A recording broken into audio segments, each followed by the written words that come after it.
Good morning mga sir, mga idol, mga kaalas ng salto dyan, mga salto user, ayan, mga friends natin, mga followers natin, mga idol natin, na mga breeder sa Caraga Region, sa lahat ng buong mundo, sa buong Pilipinas pala. Ayan, good morning.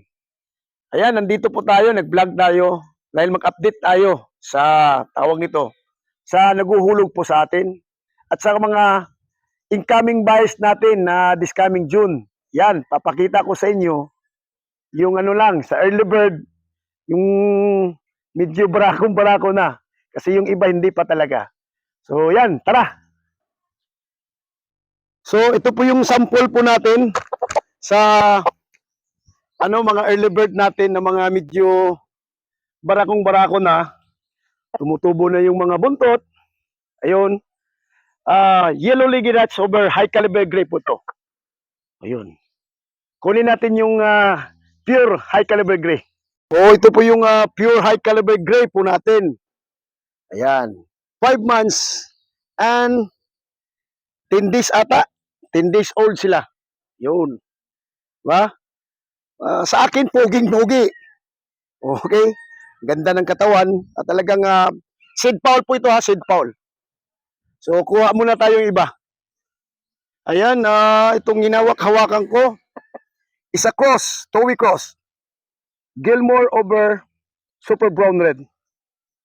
Ito lang talaga ang hindi darker. Sa Gilmore side siya yung mga kapatid nito is talagang nasa Super Brown Red. So yun po mga idol, mga sir. Sa lahat po ng kumukuha sa atin ng pahulugan system, naka-cord na po sila. So alam nyo naman na hindi po ako talaga magre-release na hindi yung ganitong edad kasi gusto ko talaga pagdating sa inyong barakong-barako na. So, para at least, dating sa inyo, talagang aalagaan na lang nyo konti. Kaysa ito, masilan pa po talaga sila. Kasi, pagdating doon, mai-stress, madali po sila magkakasakit.